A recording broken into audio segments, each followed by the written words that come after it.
chicos? Hola, Mayberly. Buenas tardes.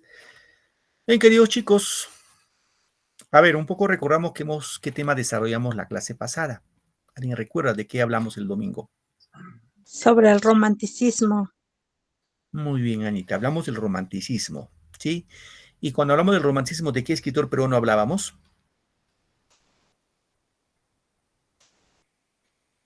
De Ricardo Palma.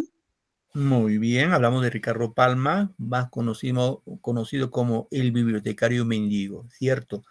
Muy bien, entonces Ricardo Palma es el máximo exponente del romanticismo peruano y pues en función de eso vamos a estudiar. Bien, hoy día vamos a pasar a otro bloque. Bueno, hemos visto en este bimestre, que es nuestra tercera sesión el día de hoy, hemos visto lo que es el costumbrismo con Manuel Oración Segura como su máximo exponente. La clase anterior hemos visto en este caso el romanticismo con Ricardo Palma y Carlos Augusto Salaverry. Y hoy ya vamos a platicar un poco del realismo peruano, ¿sí? Con este tema estaríamos culminando el tema de literatura y para la próxima clase desarrollaría netamente lo que es el razonamiento verbal. Muy bien. Vamos acá. Aquí encontramos esta imagen y hay una preguntita, ¿no? ¿A qué personaje observamos en la imagen 1? O sea, ¿quién será? ¿Lo conocen por ahí? Quizás han visto en los libros, algo por ahí, a este señor. ¿Quién será este señor? ¿A alguno de ustedes se les hace conocido o nunca lo han visto?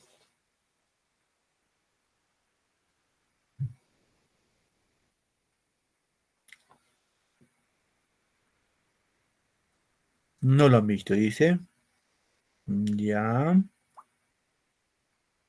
¿Qué dicen, chicos? ¿No lo han visto, chicas? ¿No lo reconocen? Ya. Este señor se llama Manuel González Prada.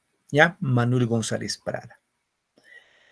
Bueno, ¿a qué etapa de la literatura peruana pertenece este señor? Al realismo peruano. ¿Sí? ¿Qué observas en la imagen número 2? Dice, acá hay una pequeña, un pequeño pensamiento de González Prada. ¿Qué decía González Prada? Que vengan árboles nuevos a dar flores nuevas, frutas nuevas. Él decía, los viejos a la tumba, los jóvenes a la obra. La pregunta, ¿crees que esta frase podemos usar en la actualidad? Ahí sí quiero su opinión, chicos. O sea, la frase que dice, los viejos a la tumba, los jóvenes a la obra. ¿Ustedes creen que esa frase podemos usarlo en la actualidad o ya queda descabellado? O sea, ya no tiene sentido. ¿Qué piensan?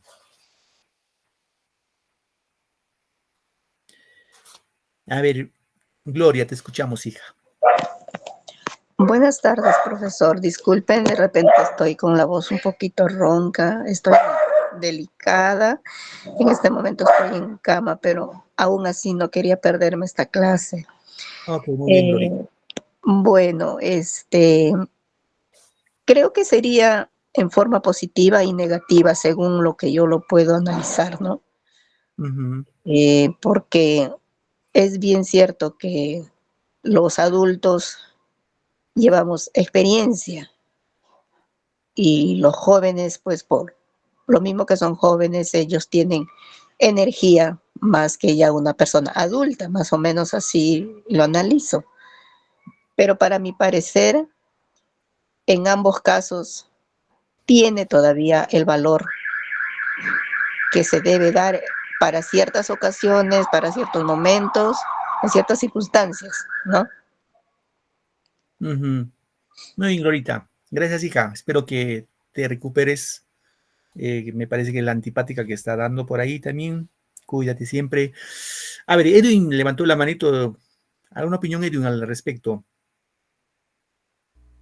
Me parece que lo que indica es que los viejos ya tuvieron su aporte en lo que es la historia peruana, ¿no? O en la vida, y que siempre hay que renovar por mentes frescas, ¿no? para que también aporten a lo que es en la humanidad, ¿no? Para que también dejen su huella. Muy bien. Gracias, Edwin. Muy bien.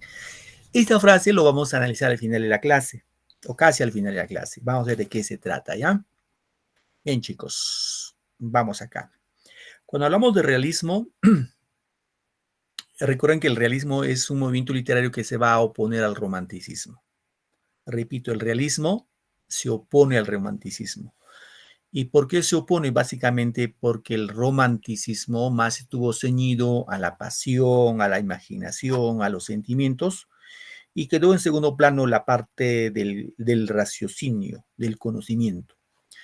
Para los realistas primero es la razón y luego son los sentimientos. Entonces acá podemos indicar que el realismo es igual a objetividad. ¿Y qué es objetividad? Todo lo que se va a ver. Bien, ahora como definición vamos a indicar que el realismo es un movimiento literario que surge en Francia. Sí, chicos, en Francia. Obviamente acá había pues una competencia, ¿no? Si los románticos, el romanticismo surgió en Alemania, los franceses no se quedaron atrás, dijeron vamos a dar la vuelta a los románticos. Y surge el realismo en oposición al romanticismo. Bueno, ¿qué más podemos decir? Es un movimiento literario que recoge las ideas científicas del siglo XIX.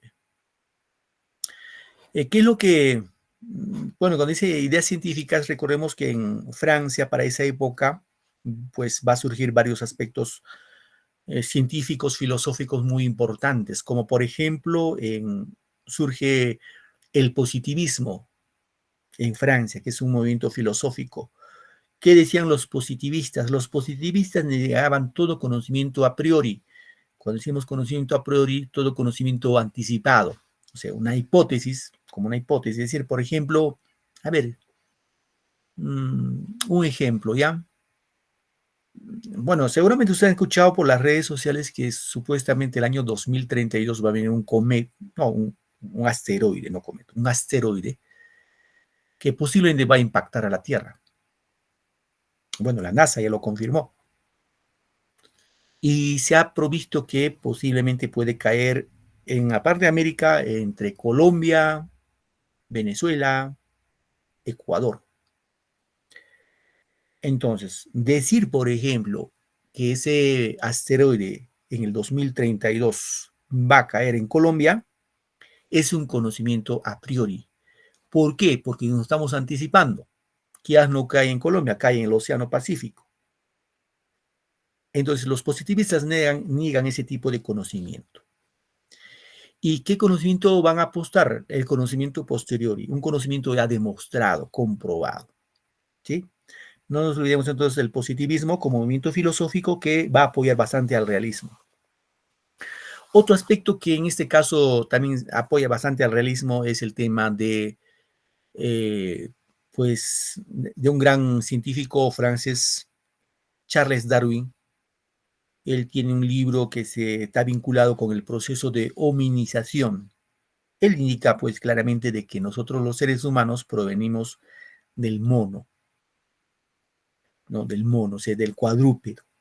Ese cuadrúpedo andaba de 4 patitas, de pronto se convirtió en un bípedo, o sea, de 2 patas, obviamente no así erguido, sino así medio agachadito. Empezó a desarrollar la mano, al desarrollar la mano desarrolló el pensamiento, ¿no? Y se convirtió en Homo erectus y luego en Homo sapiens. Es el proceso de hominización. Y eso tiene, de acuerdo a su teoría, pues ciertos postulados científicos y que también tienen cierta validez. Bueno, esos aportes van a nutrir bastante al realismo. Ahora, ¿qué pasaba en nuestro país en esa época? ¿No? En nuestro país se desarrolla el realismo a fines del siglo XIX y cuando se desarrolla pues la guerra con Chile y la posterior reconstrucción del Perú después de la guerra con Chile. Va a haber una crítica social, ¿no?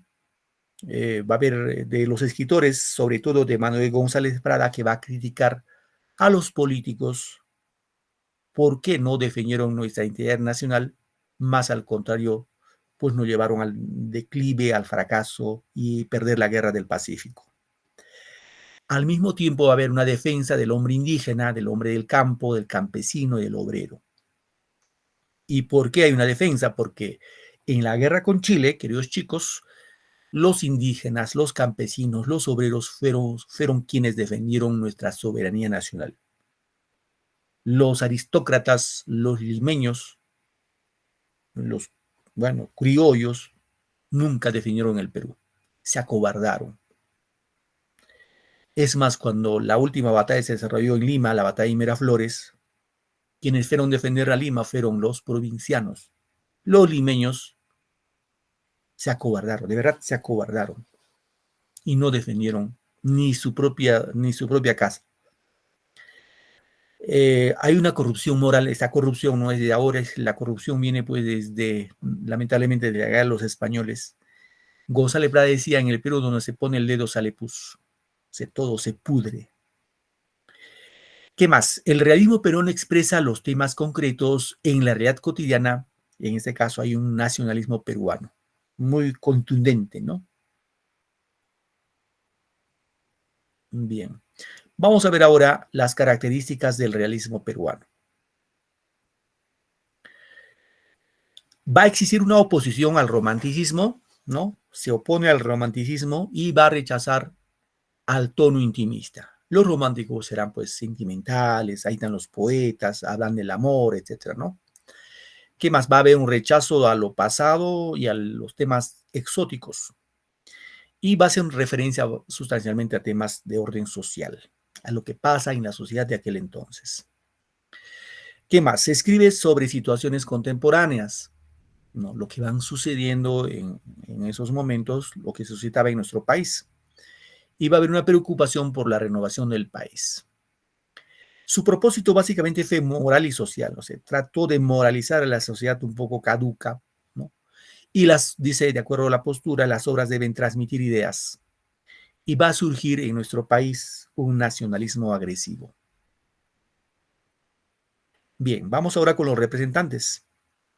¿Quiénes son los máximos representantes en este caso, del realismo peruano? Encontramos a Manuel González Prada, ¿sí? A Manuel González Prada con su mejor libro llamado, su mejor obra titulado Páginas Libres.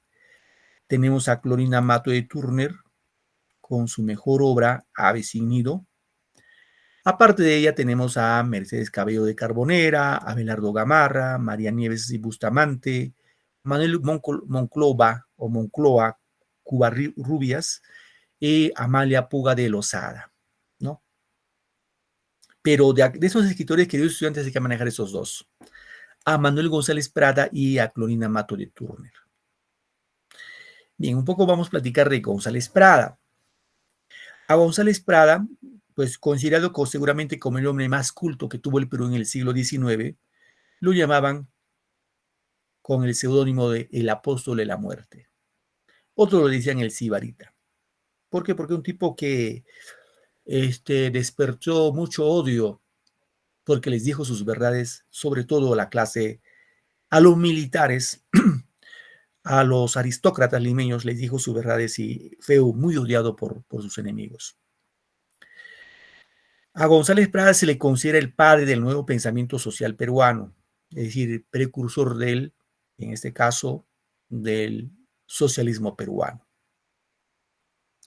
Fue el crítico más implacable de la derrota de la Guerra del Pacífico. O sea, González Prada criticó con total crudeza a los militares, a los políticos, a los aristócratas limeños que no hicieron nada por defender nuestra soberanía nacional.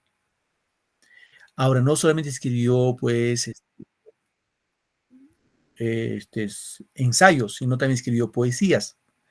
Y su poesía básicamente es tierna y de gran fuerza expresiva. Y en ese campo de la poesía es considerado el precursor del modernismo. Chicos, precursor del modernismo. Ahora, ¿qué obras escribió González Prada? Entre las obras que escribió es Páginas Libres, que seguramente es su mejor libro, su mejor obra, Horas de Lucha, Bajo el Oprobio, Figuras y Figurones. Y en poesía tenemos a exóticas, baladas peruanas, minúsculas, libertarias, grafitos. Su mejor libro, queridos chicos, de González Prada es Páginas Libres. Ahora, la pregunta es, ¿Páginas Libres está bien escrito o hay algún error? Páginas, ¿cómo se escribe? ¿Con J o con G? Con G, profesor. Claro, muy bien, Ingrid. Páginas se escribe con G. Le llaman, profe, ¿y por qué lo puso con J? Bueno, ahí vamos aclarando, ¿ya, chicos? Bueno, a mí mi profe en el cole me enseñó, me dijo que González Prada se había equivocado. Se equivocó en poner la J en vez de poner la G. Pero no fue error. Si era el hombre más culto del Perú, ¿cómo se pudo haber equivocado en el título de su libro?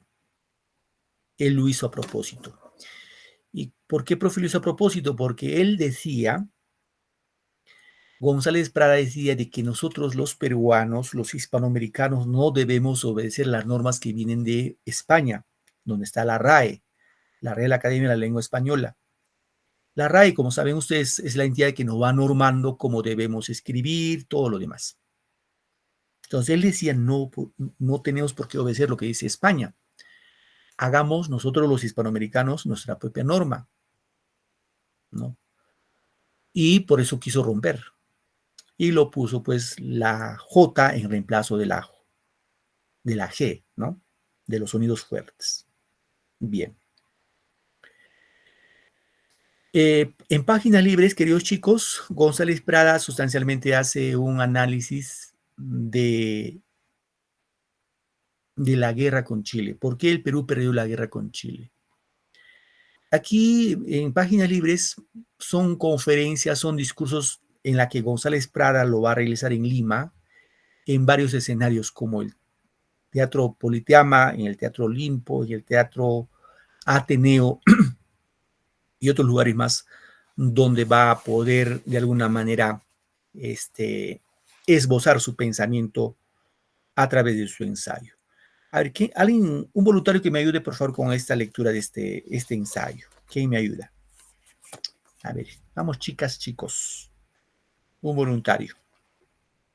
No tengan temor, no se chupen. Nadie quiere leer.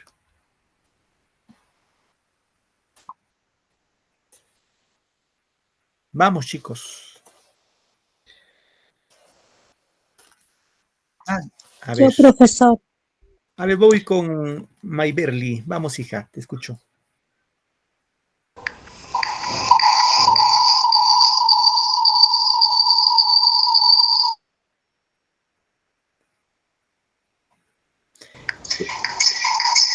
A ver, vamos con lo siguiente, hija. El tema que lo tienes, el volumen levantado de tu repetidor. Creo que estás con dos repetidoras. Uno, bájalo, hija. Bájalo, el volumen, para que no se filtre.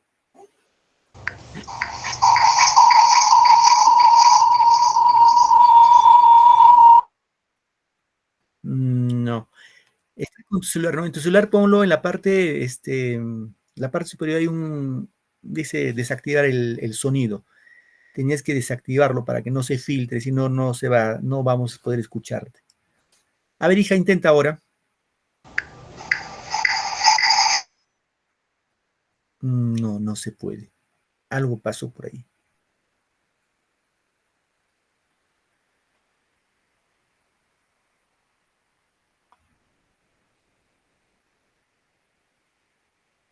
¿Logras, hija, desactivar el sonido? A ver, prende tu micro otra vez.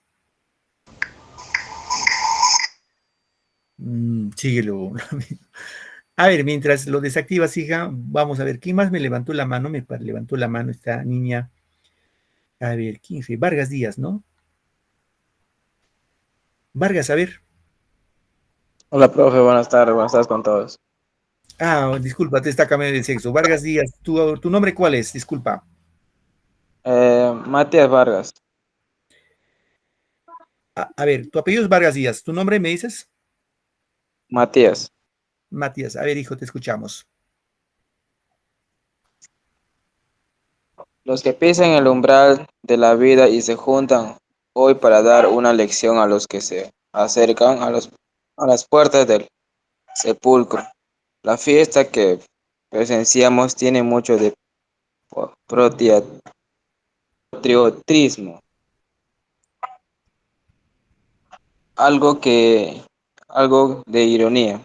Él no quiere rescatar con el oro lo que el hombre no supo defender con el hierro. ¿Sigo, Ujú. profe? Sí, el otro de la partida está haciendo también, hijo, por favor. La mano brutal de Chile despedazó nuestra carne, muchago nuestros huesos, pero los verdaderos vencedores, las armas del enemigo, fueron nuestra ignorancia, nuestro espíritu de servidumbre. Qué venganza, árboles nuevos o dar flores nuevos, frutos nuevos, los viejos a la tumba, los jóvenes a la obra. Muy bien, gracias. Gracias, Matías. A ver, chicos, acá creo que está bastante claro. Obviamente, como pueden darse cuenta, González Prada trató de un poco modificar el lenguaje, ¿no? Que dice, los que pisan el umbral de la vida se juntan hoy, fíjese cómo escribe a hoy, con I latina, para dar una lección a los que se acercan a las puertas del sepulcro. La fiesta que presenciamos tiene mucho de patriotismo y algo de ironía. El niño quiere rescatar con el oro lo que el hombre no supo defender con el hierro. La mano brutal de Chile despedazó nuestra carne y machacó nuestros huesos. Pero los verdaderos vencedores, las armas del enemigo fueron nuestra ignorancia y nuestro espíritu de servidumbre. Que vengan árboles nuevos a dar flores nuevas, frutas nuevas, los viejos a la tumba, los jóvenes a la obra. Ahora, fíjense acá lo que dice algo interesante González Prada. ¿Por qué perdió el Perú la guerra con Chile? De acuerdo a la postura de González Prada, perdimos la guerra por dos motivos. Primero, nuestra ignorancia. Claro que sí. ¿Por qué la ignorancia? Porque nuestros soldados, que eran campesinos, que eran obreros, que eran indígenas, no tenían ninguna preparación militar.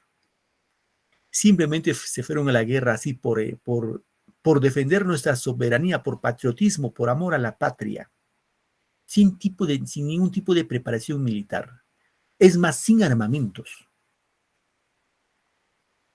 Cuando empezó la guerra con Chile, chicos, hubo un presidente, que hasta se me fue de la mente.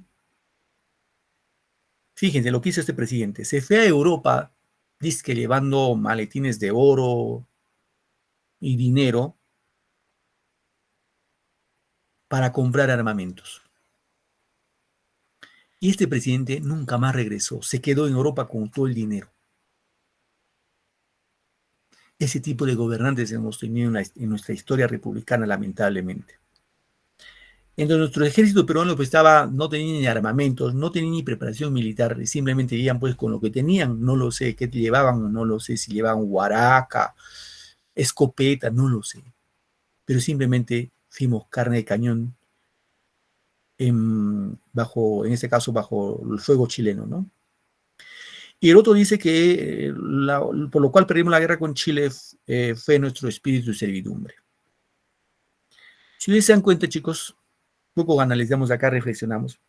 ¿Saben cómo nos dicen los chilenos y los ecuatorianos, que son nuestros dos compadres que siempre nos quieren o nos queremos? Ojo, no tengo pensamiento anti-chileno ni anti-ecuatoriano. Yo pienso que al final somos hermanos, divididos por un límite de tierra, pero los chilenos y los ecuatorianos nos llaman a nosotros con un apelativo. ¿Saben cómo nos dicen ellos? ¿Tienen idea? Nosotros a los ecuatorianos le decimos monos, ¿no? ¿Por qué monos? Porque dicen la guerra del 41, pues los ecuatorianos se subían a los árboles y los árboles disparaban a los peruanos y decían, ahí están los monos, ahí están los monos, trepaban en los árboles, ¿no? Y a los chilenos lo decimos rotos, se le llama rotos a los chilenos, ¿no? La pregunta, ¿cómo nos dicen a nosotros? ¿Saben cómo nos llaman? ¿No han escuchado? ¿No? ¿Nunca? No, profe, ni idea. Ya, pero no se van a molestar. Nos dicen gallinas. De verdad, nos dicen gallinas. ¿Y qué simboliza ser gallina? ¿Qué simboliza la gallina?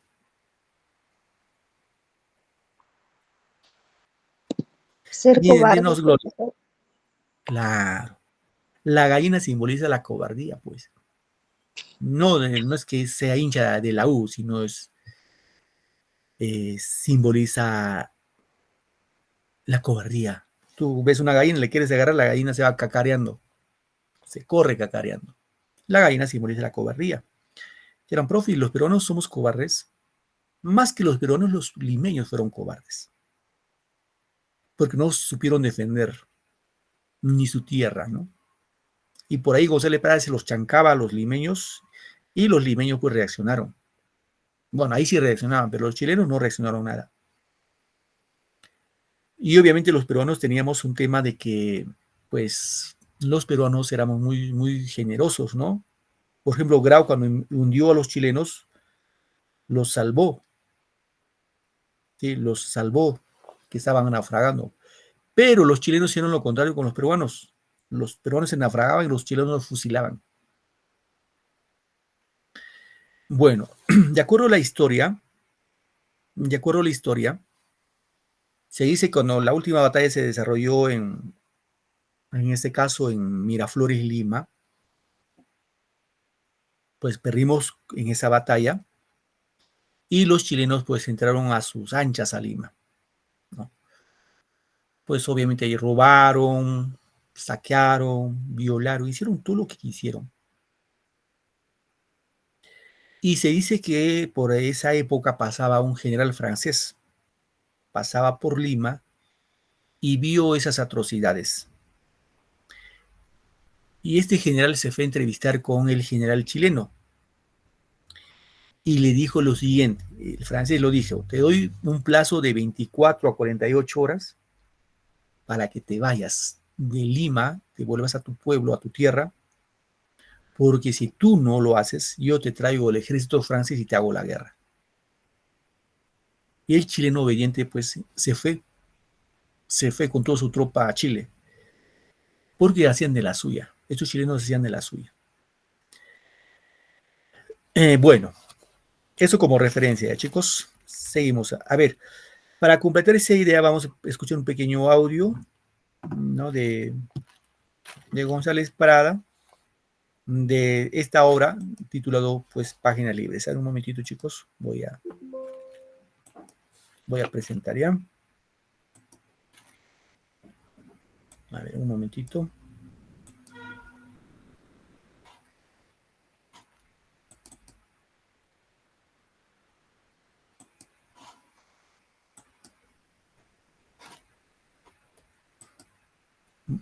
A ver, un momento, ahora presento.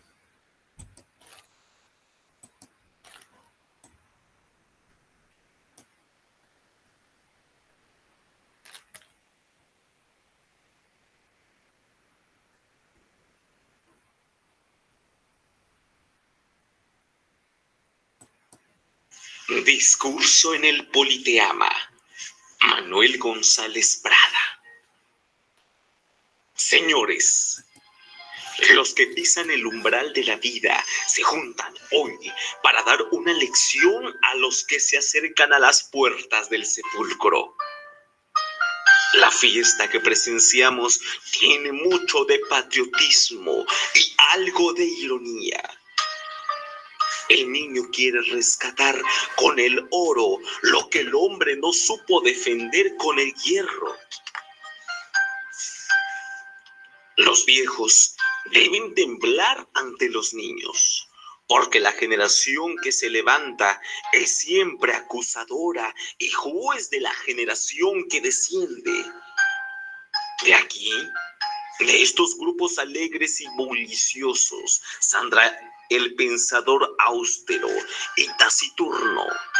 De aquí, el poeta que fulmine las estrofas de acero retemplado. De aquí, el historiador que marque la frente del culpable con un sello de indeleble ignominia. Niños, sed hombres, madrugad a la vida, porque ninguna generación recibió herencia más triste, porque ninguna tuvo deberes más sagrados que cumplir, errores más graves que remediar, ni venganzas más justas que satisfacer. En la orgía de la época independiente, vuestros antepasados bebieron el vino generoso y dejaron las heces. Siendo superiores a vuestros padres, tendréis derecho para escribir el bochornoso epitafio de una generación que se va, manchada con la guerra civil de medio siglo, con la quiebra fraudulenta y con la mutilación del territorio nacional. Si en estos momentos fuera oportuno recordar vergüenzas y renovar dolores, no acusaríamos a uno ni disculparíamos a otros. ¿Quién puede arrojar la primera piedra? La mano brutal de Chile despedazó nuestra carne y machacó nuestros huesos. Pero los verdaderos vencedores, las armas del enemigo, fueron nuestra ignorancia y nuestro espíritu de servidumbre. Sin especialistas, o más bien dicho, con aficionados que presumían de omniscientes, vivimos de ensayo en ensayo. Ensayos de aficionados en diplomacia, ensayos de aficionados en economía política, ensayos de aficionados en legislación y hasta ensayos de aficionados en tácticas y estrategias. El Perú fue cuerpo vivo, expuesto sobre el mármol de un anfiteatro para sufrir las amputaciones de cirujanos que tenían ojos con cataratas seniles y manos con temblores de paralítico. Vimos al abogado dirigir la hacienda pública, al médico emprender obras de ingeniería, al teólogo fantasear sobre política interior, al marino decretar la administración de justicia, al comerciante mandar cuerpos de ejército. ¿Cuánto no vimos en esa fermentación tumultuosa de todas las mediocridades? En esas vertiginosas apariciones y desapariciones de figuras sin consistencia de hombre. En ese continuo cambio de papeles, en esa Babel, en fin, donde la ignorancia vanidosa y vocinglera se sobrepuso siempre al saber humilde y silencioso. Con las muchedumbres libres, aunque indisciplinadas, de la revolución, Francia marchó a la victoria. Muy bien, chicos. Vamos a culminar esta primera parte un poco analizando lo que habíamos dicho al inicio, ¿no? Cuando decíamos los viejos a la tumba, los jóvenes a la obra. Y que esa frase tenía, pues, tenía vigencia en la actualidad. A ver, esa frase, como creo que lo explicó muy bien vuestra compañera y también vuestro compañero Edwin, esa frase, pues, no ha perdido vigencia. ¿Por qué? Porque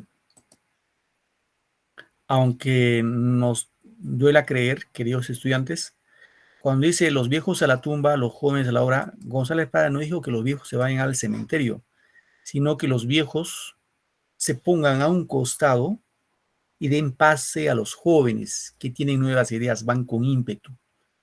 Los viejos no supieron defender nuestra patria y no pueden quedarse ahí. Tienen que dar pase a nuevos, pues a los jóvenes, ¿no? Y eso, si ustedes un poco, queridos estudiantes, analizan nuestra realidad, lamentablemente es así. Fíjense nomás, el año 2018-19, no sé si ustedes ya sufragaban hubo un referéndum en el gobierno de este señor Martín Vizcarra, que era el presidente en aquel entonces. Él hizo un referéndum porque ya los congresistas querían poner, por ejemplo, la bicameralidad. Y todos los peruanos, por mayoría, decidimos no aceptar. Bueno, estos señores, nuestros queridos padres de la patria, estos congresistas que han hecho ahora, se han traído abajo eso y pues es de suponerse que el próximo año, el 2026, vamos a tener dos cámaras, Cámara de Diputados, Cámara de Senadores. Ahora somos 100, bueno, hay 130 congresistas. Con la Cámara de Diputados y Senadores llegaremos a 250. Y saben muy bien ustedes, chicos, por ejemplo, que los congresistas no pueden reelegirse. Pero con esta nueva ley, o esta nueva forma de la bicameralidad, lo que son congresistas van a querer ser senadores. Y ahí está el tema, ¿no? Porque quieren seguir en el poder. Que en el Perú no hay jóvenes. Y se han agarrado de eso como un, digámoslo, para quedarse ahí, pues entronizarse en el poder.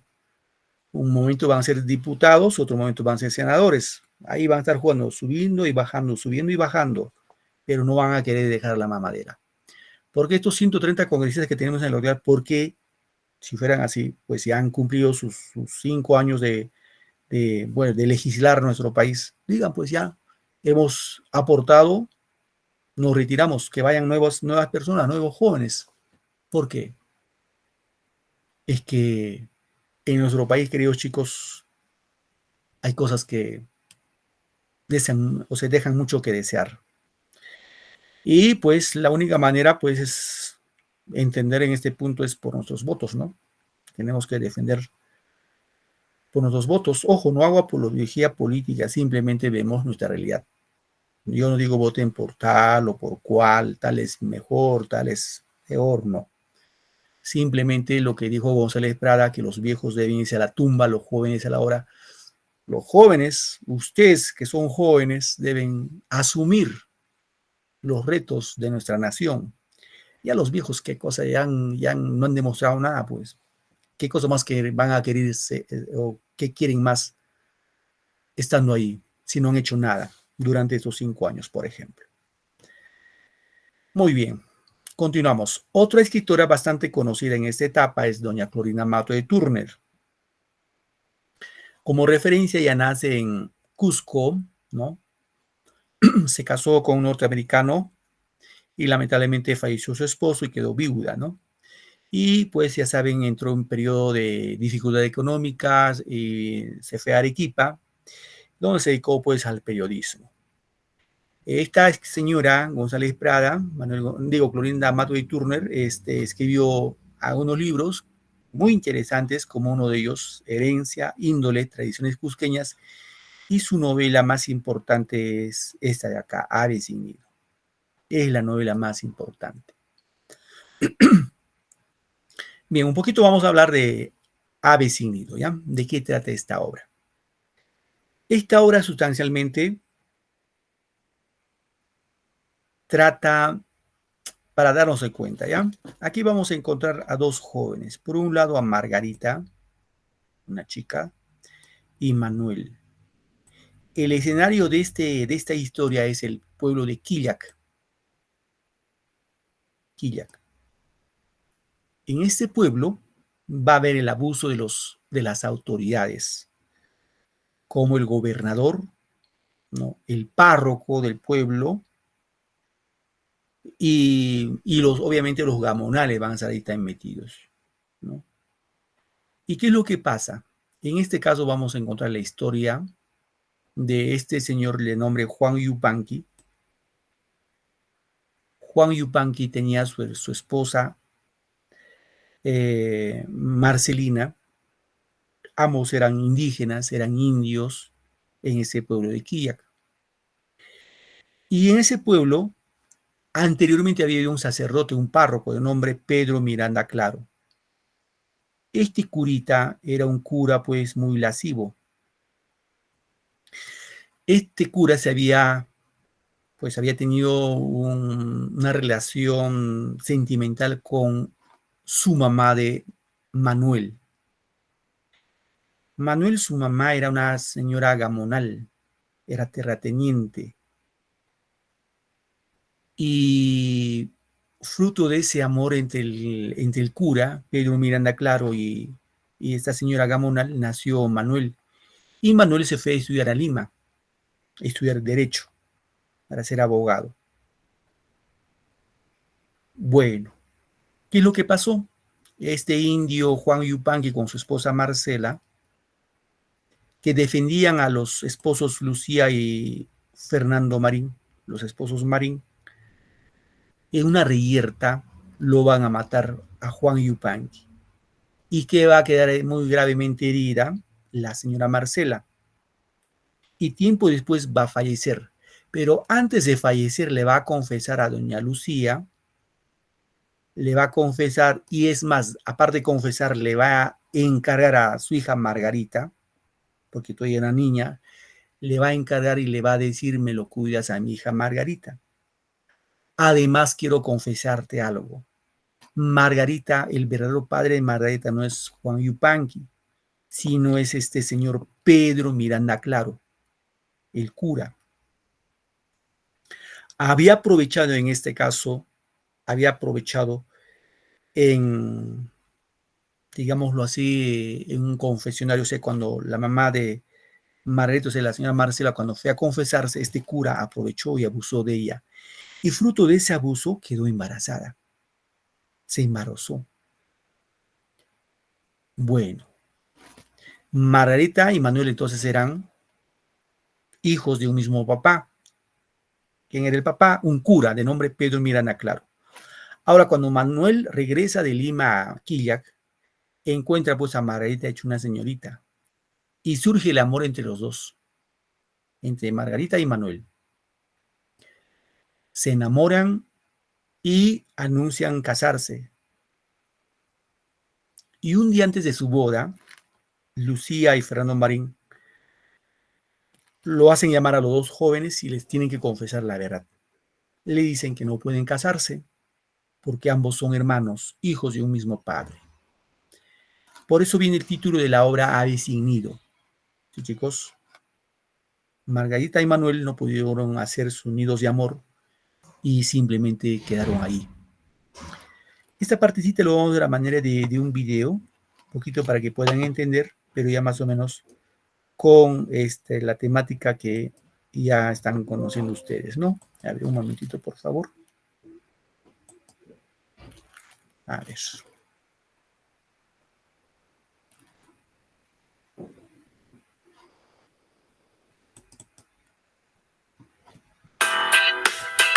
Bienvenidos flujos a un nuevo resumen. Antes de comenzar... Un momentito, chicos, voy a presentarlo.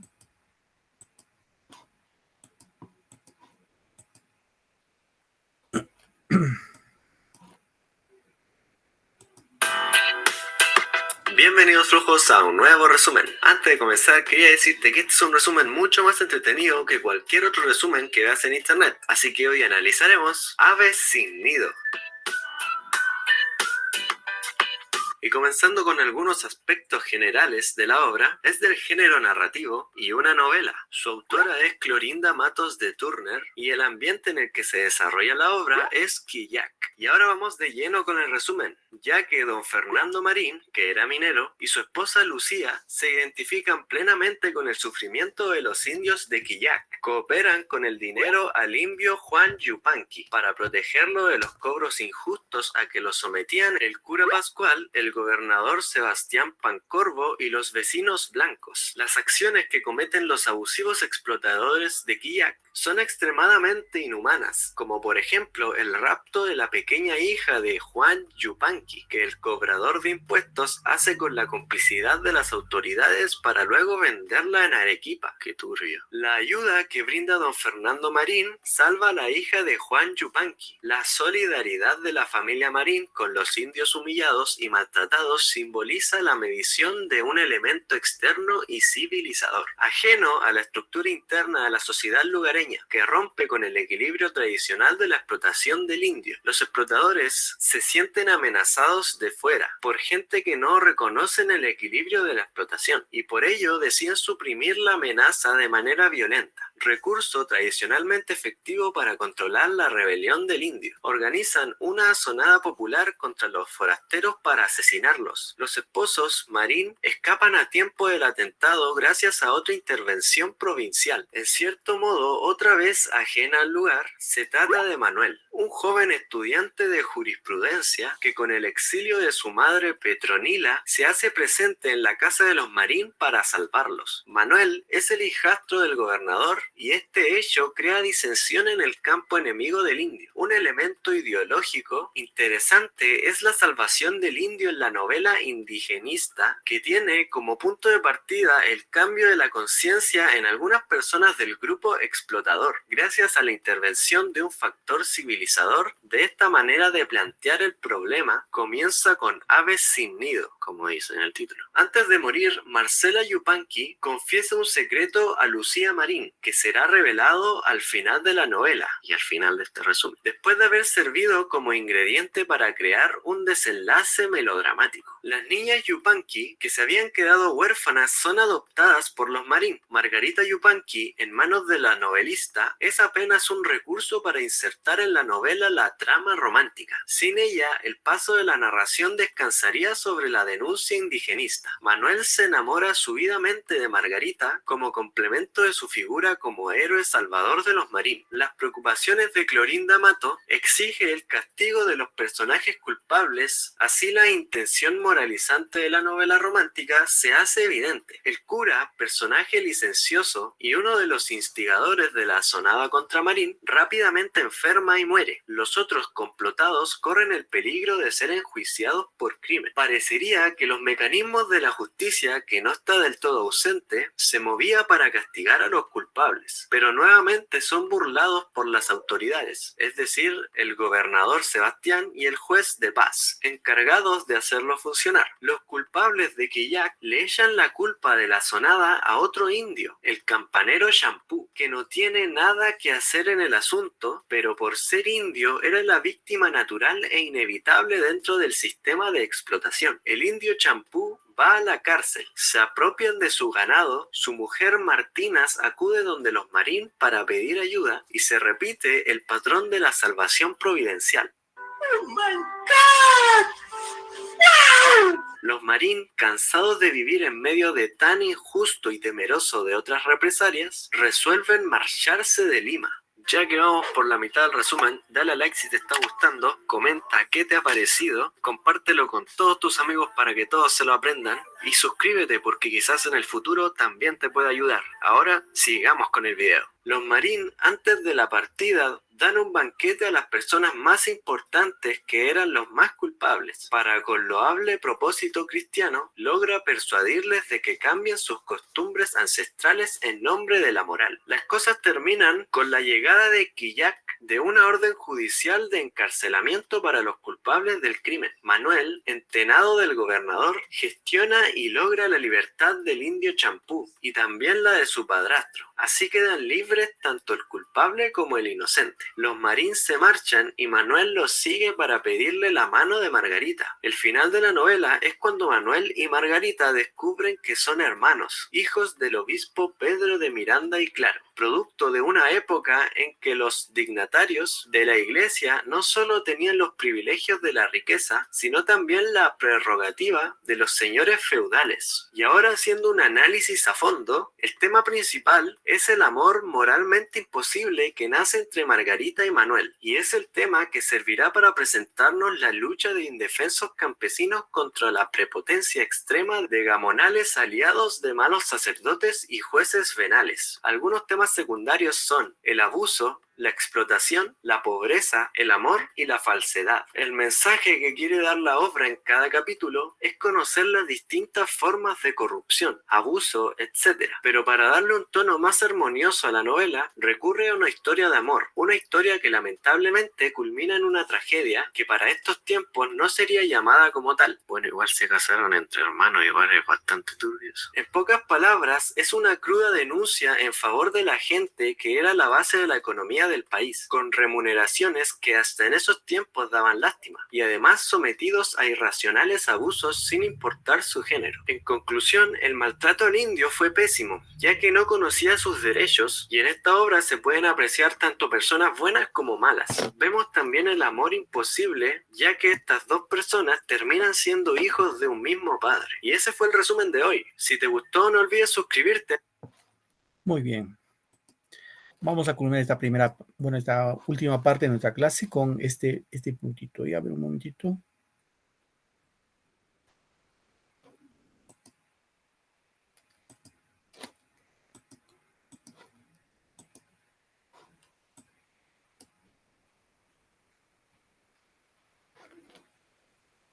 Bien. A ver, chicos, los que saben van participando acá. Esta pregunta dice relacionar cada obra con su autor. Bueno, en este punto, para que más o menos se ubiquen, va a ser páginas libres, por ejemplo. A ver, voy a activar esto. Páginas libres, ¿quién escribió? La A, la B, la C, la D. Entonces van poniendo acá, por ejemplo, la A, un ejemplo, ¿no? Igual a vecino, ¿quién escribió? ¿Cuál de los 4 escritores? Al final lo va a salir con un listado y de acuerdo al listado debe concordar con una de las 5 alternativas. A ver, un poco ordenamos las ideas. A ver, ¿quién?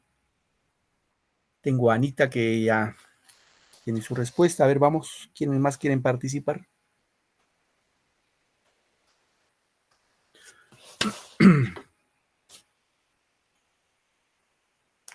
Vamos, chicos, está fácil, ¿ah? Porque hoy hemos hablado de 2 obras, de 2 escritores.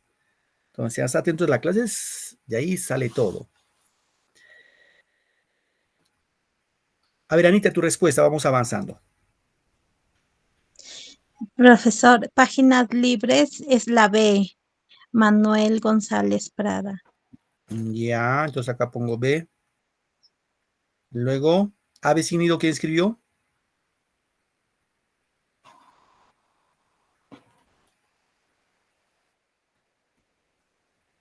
Dime, Gloria.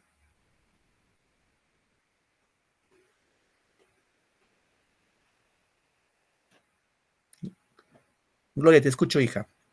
Sí, profesor. Clorinda Matos de Turner. La D, ¿no? Entonces acá entraría la D. Sí, la D. Ya. Y acá es fácil nos sale, ¿no? B y D. ¿Cuáles de las 5 alternativas tiene B y D? ¿La A, la B, la C, la D o la E?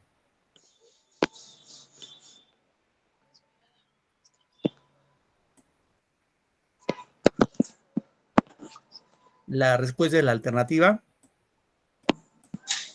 La B. La alternativa B, ¿no? Muy bien.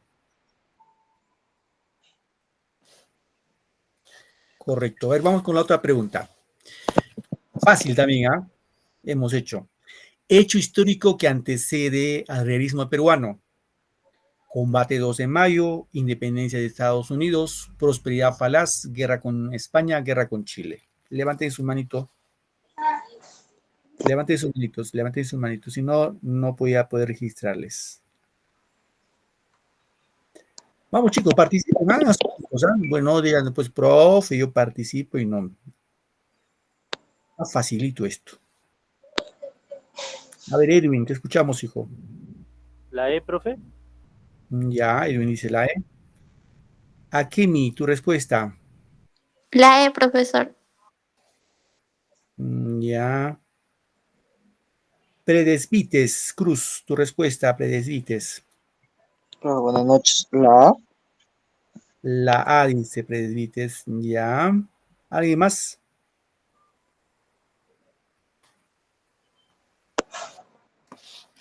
Bueno, aquí está sencillo, ¿no? Hemos hablado además de la guerra con Chile. No, González Prades más habla de la guerra con Chile. ¿Por qué perdimos la guerra con Chile? Muy bien. Pregunta 3. Igual, pregunta regaladita. ¿En qué provincia nace Clorinamato de Turner? Juliaca, Puno, Cusco, Ancash, Trujillo. Levanten su manito los que saben. También hemos visto casi al final del curso. A ver, Gloria. Para ti, Gloria, tu respuesta. Cusco, profesor. Ya. Mayberly. Cusco. Mayberly, tu apellido pintado, ¿qué más? Flores Pintado.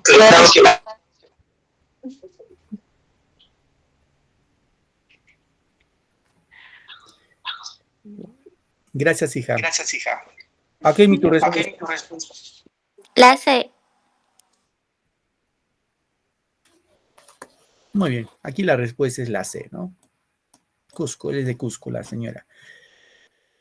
A ver, última pregunta. ¿Qué género literario o a qué género pertenece a Vicinido? ¿Será dramático, expositivo, narrativo, épico o lírico? ¿Alguien se recuerda?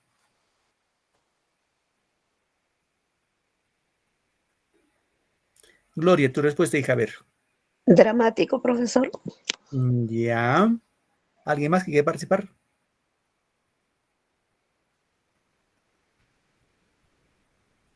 Maritza Valera, tu respuesta, hija. Maritza, ¿te escuchamos?